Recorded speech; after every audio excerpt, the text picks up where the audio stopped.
Welcome to the Bioneers, Revolution from the Heart of Nature. The chimps, they didn't acquire all the signs for us, but they would also come up with metaphors. Like Lucy, watermelon, she called it candy drink. Radish, cry hurt food. Tatu was younger than Washoe and Dar. She was the timekeeper. And we, of course, would have a Thanksgiving meal with the chimpanzees. So we had turkey, which Tatu called bird meat. So right after bird meat day, Tatu would start asking for sweet tree. It's all alive. It's all connected. It's all intelligent. It's all relatives. We stand at the threshold of a historic opportunity in the human experiment to reimagine how to live on Earth in ways that honor the web of life, each other, and future generations. It's a revolution from the heart of nature and the human heart. In this series, The Bioneers, Revolution from the Heart of Nature, we celebrate social and scientific innovators with breakthrough solutions for restoring people and planet, creating a future environment of hope.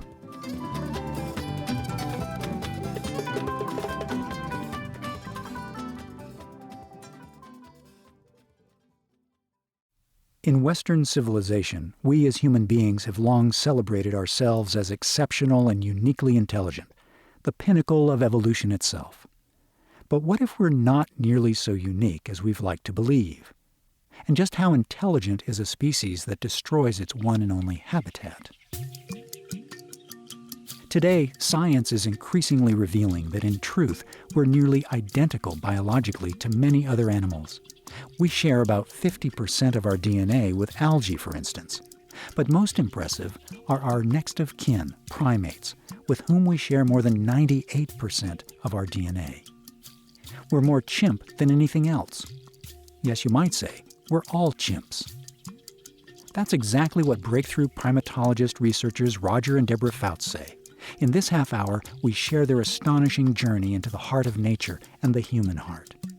This is We're All Chimps, or Are Animals Persons Too, with Deborah and Roger Fouts, co-founders of the Chimpanzee and Human Communication Institute. My name is Neil Harvey. I'll be your host. Welcome to the Bioneers, Revolution from the Heart of Nature.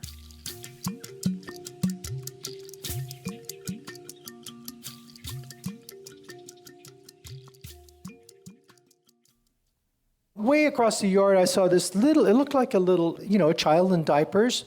Then she started quadrupedally running toward us, and it was Washoe, and she was running along, and I figured, well, she spotted her father. And when she hit the fence, it was a low chain link fence, she jumped over the fence and into my arms and gave me a hug. And I don't think anyone needed a hug more than me that day. Roger Fouts had just had the job interview from hell. As a PhD student in psychology at the University of Nevada, Reno in 1966, he needed a research assistantship to help offset tuition costs and provide him some income for his young human family.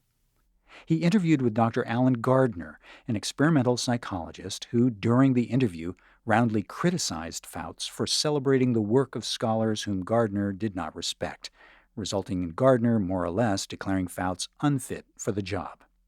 As a consolation for having traveled so far for a failed interview, Gardner offered to introduce the crestfallen Fouts to his latest research project, which was designed to see if chimpanzees were capable of learning language.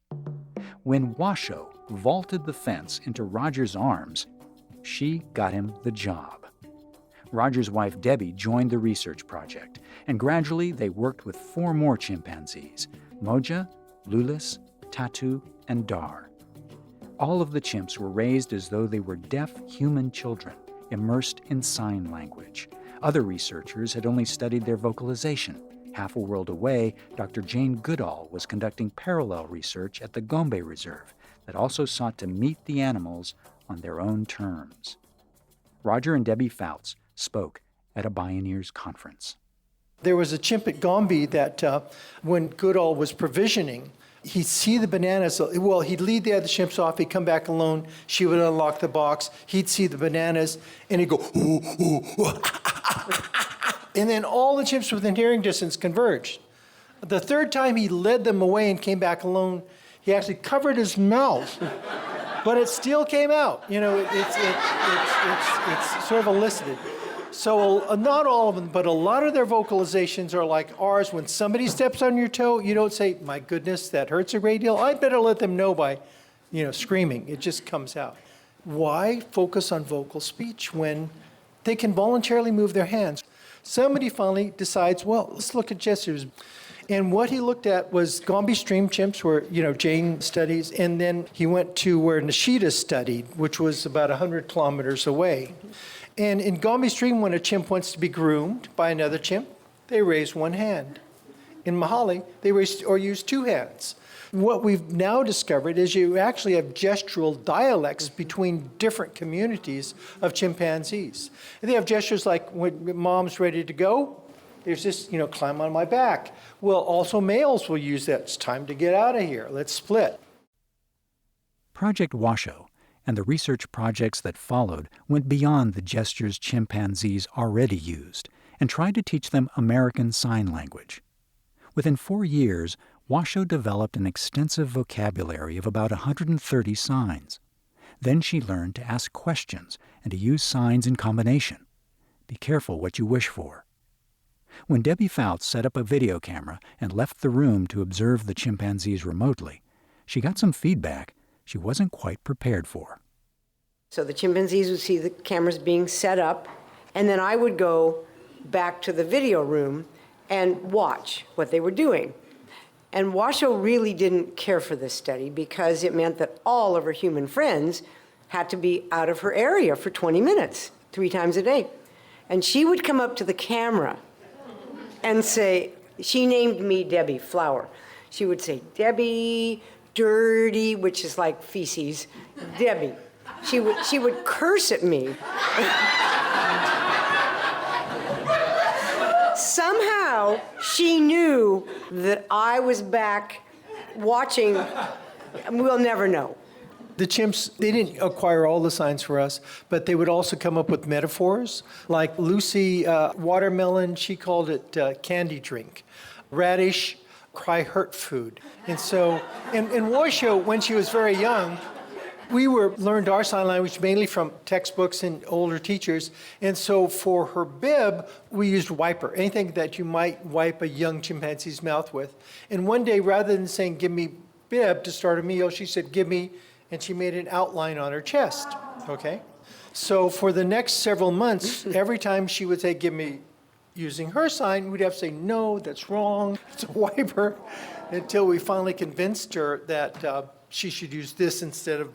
And then ironically, at the Berkeley School for the Deaf, somebody said, oh, didn't you know that is the sign for bib?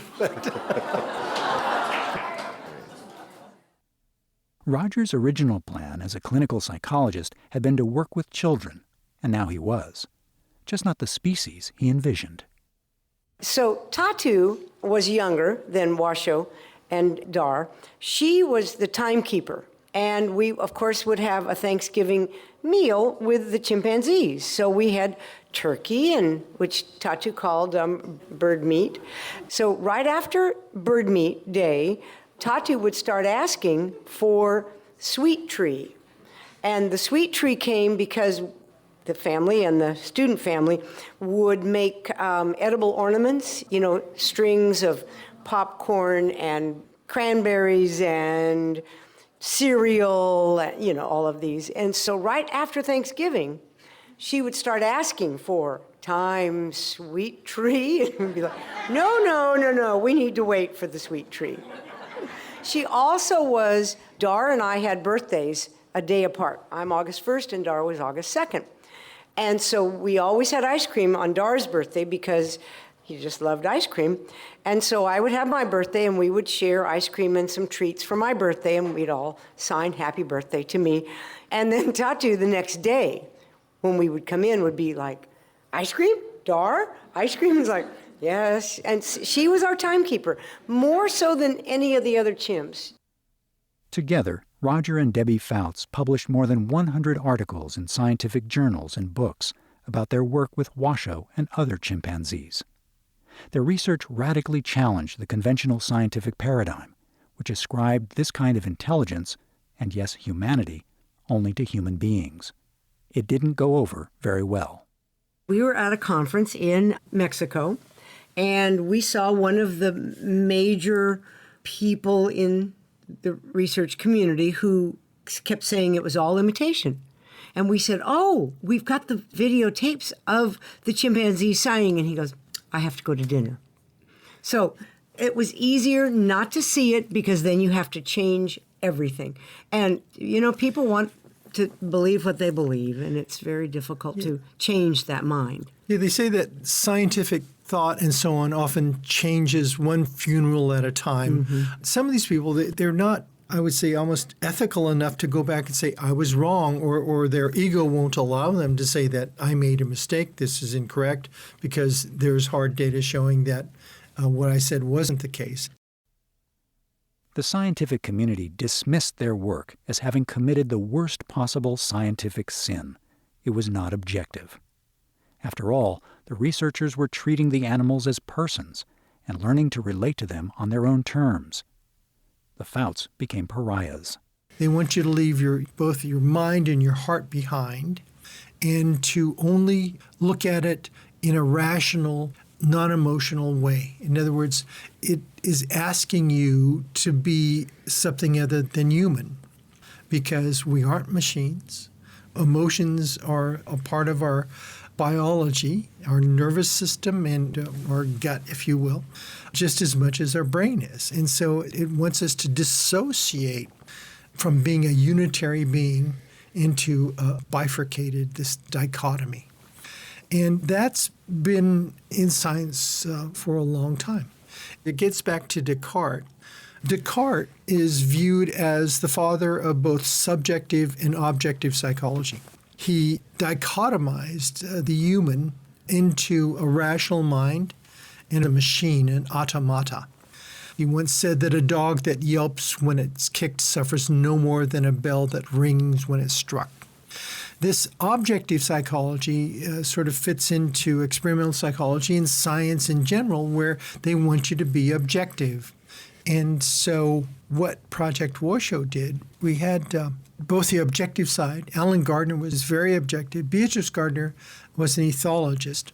What you do with ethology is you are humble enough to observe animal behavior of any sort. Humans, of course, were animals too.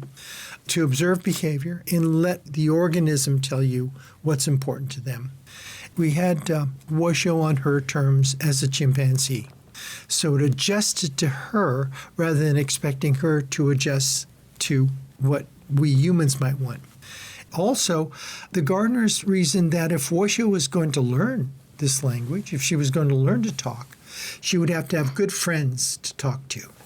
And so rather than treating her like a white rat in a maze, they immersed her in an environment of sign language with basically a human family around her. That's very different than the Cartesian of being objective, only do them numbers, don't get emotionally tied to them, and so on. I mean, if you treated a child that way, if you hid your emotions or kept objective, imagine what that child might be like if you raised them by never showing any love, never showing any warmth, basically treating them like a machine. It would be a terrible, terrible thing to do. In fact, I bet you could probably get arrested for child abuse. Roger and Deborah found that Washoe was anything but a machine. In fact, she was the archetypal caring mother figure. She doted on Lulis and pretty much watched out for everyone, including the Fouts' human son, Josh. Her own baby had died, and she passionately adopted Lulis.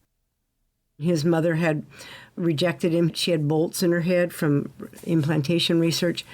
And so he was 10 months old. He came home to Washoe on Josh's 12th birthday, and you took Lulis out to Washoe. And before you handed him to her, you said, I said, I have a baby. And she got up, baby, hug, love. She was just hooting. She was so excited.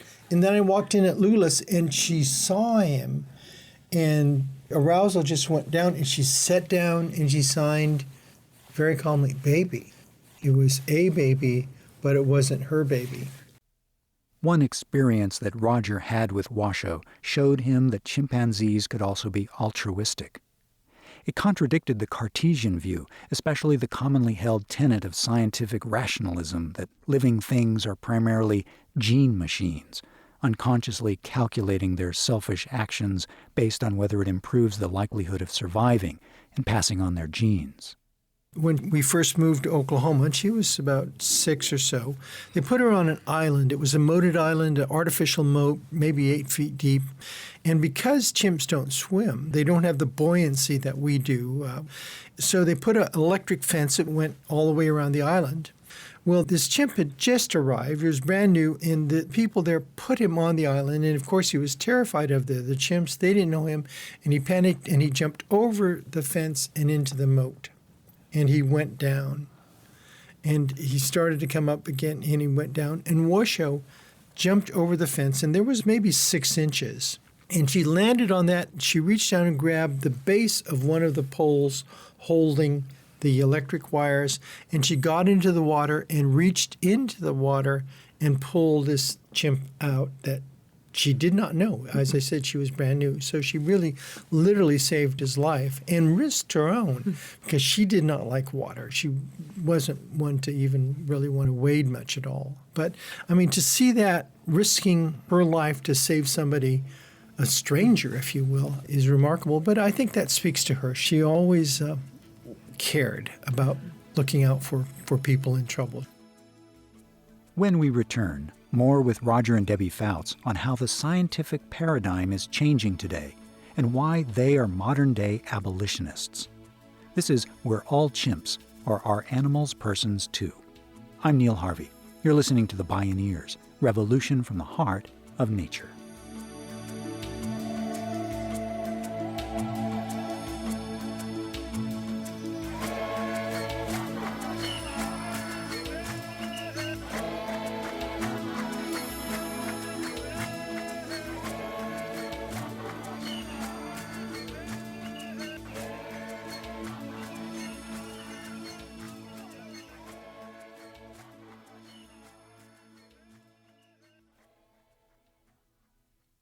To explore all available Bioneers radio shows, video programming, and to hear more from Roger and Deborah Fouts, please visit Bioneers.org.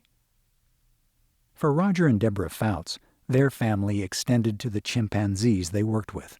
They were persons to them. In this era of rising animal rights consciousness and viral media, it's easy to forget that until very recently, and in many places still, chimps have been routinely treated in ways that can best be described as abuse and even torture. Imagine how the Fouts felt when adopting a chimp whose mother still had bolts in her head from medical experiments and no longer knew how to be a mom. Or having the owners of the facility in Oklahoma in which the chimps previously lived force all the chimps to wear chains around their necks and to live in 5x5 cages that were 7 feet high. Or glue a cap to a baboon's head to allow a machine to spin him at high speed and stop suddenly, to simulate a car accident. And when the institution owns the chimps, there's nothing to stop them. After all, this is the legacy of René Descartes and the Enlightenment thinking that birthed our current scientific paradigm. From this perspective, animals are just machines without feelings, creativity, or certainly consciousness. After losing a federal grant in 1980 that supported the welfare of the chimps, Roger and Debbie Fouts felt compelled to choose jobs at smaller universities without PhD programs in order to preserve their autonomy and the safety of the chimps. They founded a nonprofit, Friends of Washoe, to help assure their well-being. When the Fouts retired in 2009, they partnered with Dr. Marilee Jensvold and her Fauna Foundation in Canada, a sanctuary to care for several of the remaining chimps. When Washoe passed away, it was really, really terrible. Both of us have lost our parents, and so, we knew what grief was, but I think everyone in the family was terribly heartbroken when Washoe passed away. We were with Washoe, and we knew the end was near, and so Mary Lee lived about 30 miles away, and we had called her, and we were holding Washoe in our laps, and when Mary Lee got there, and she held her, then Washoe let go, and she passed. Yeah, So she gave her a little greeting when she came. she did. She lifted her head and did, I mean, we hear about humans that wait until people are there to see them on to the other side, and truly, that's how And Washoe it acted. did affect the other chimps, too. Oh, yeah. After she died, for about a week, they were very, very... Very sad, very somber. And poor Lulis, I mean, she was more than his mother. Yeah. She was his everything. So they are aware of grief. In the Thai forest, Bosch observed something among wild chimpanzees. He was following a troop, and he heard this leopard and screaming and so on. And when he got there, there was, I think, a teenager that had been killed by the leopard. And the alpha male sat by the body, and the adults of that group of chimpanzees came by and would touch and so on and move off. And he kept all the young ones, the 2 and 3 year olds, except for one. He let one young chimp, and it was the little brother of the juvenile that had been killed. But they spent the day with the body, basically having a wake. I mean, it's what we would call it. In the early 90s, the Fouts created the Chimpanzee and Human Communication Institute at Central Washington University, a sanctuary dedicated to the protection of chimpanzees and to better educating students and the public. They were active in a successful campaign that urged the U.S. Fish and Wildlife Services to extend the endangered species designation to all chimpanzees, not only wild ones. This contributed to the National Institutes of Health's landmark decision in 2015 to stop using chimpanzees in biomedical research, where researchers often abused the animals, performed experiments without anesthesia, and infected them with deadly viruses. The Fouts advocate the end to all animal testing. They want all captivity of animals who grew up living freely in the wild to be abolished. I am an abolitionist. I understand that for our human consumption, people do feel that cows and pigs and chickens should, I guess they have to live in captivity. I just don't think any animals that are free living, lions, tigers, any of the zoo animals, they shouldn't be in captivity. I don't think we should keep breeding them in captivity, because that's the big thing in zoos right now.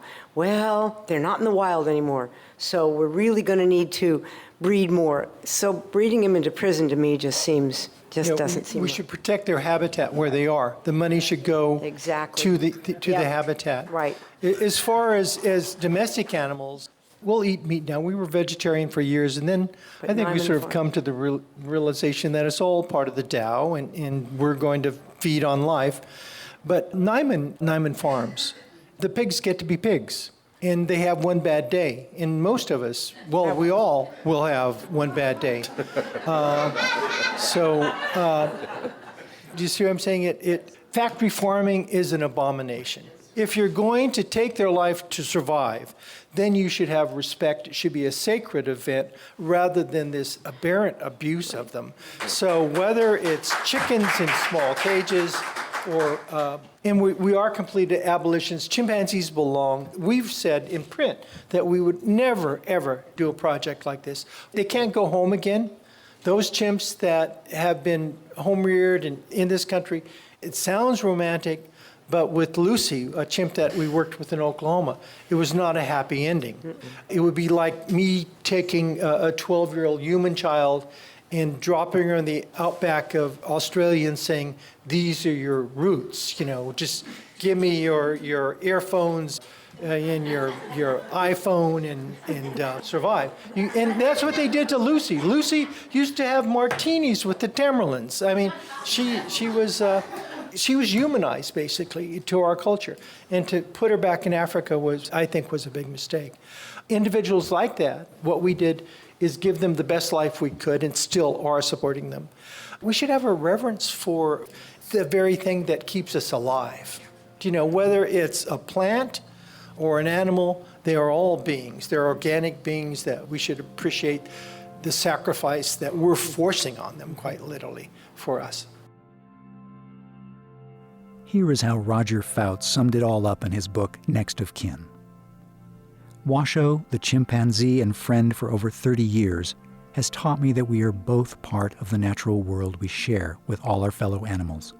She has taught me that personhood is something we share, and that personhood goes beyond species classifications.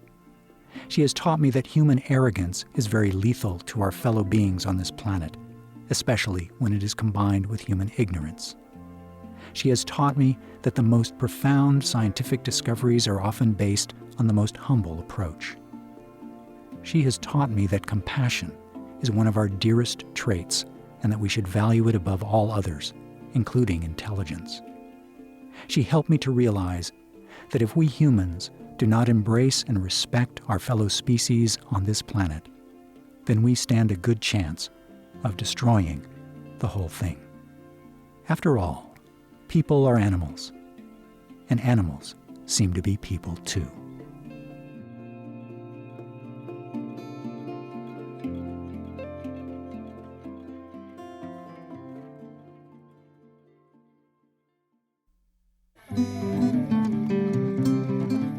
You can see and hear more from Deborah and Roger Fouts and explore more Bioneers radio programs, podcasts, and videos online at Bioneers.org. For information on attending the National Bioneers Conference and Bioneers events in your area, please visit Bioneers.org or call 1-877-BIONEER. The Bioneers Revolution from the Heart of Nature is a production of Bioneers and Collective Heritage Institute. Executive producer, Kenny Ausubel. Written by Kenny Ausubel.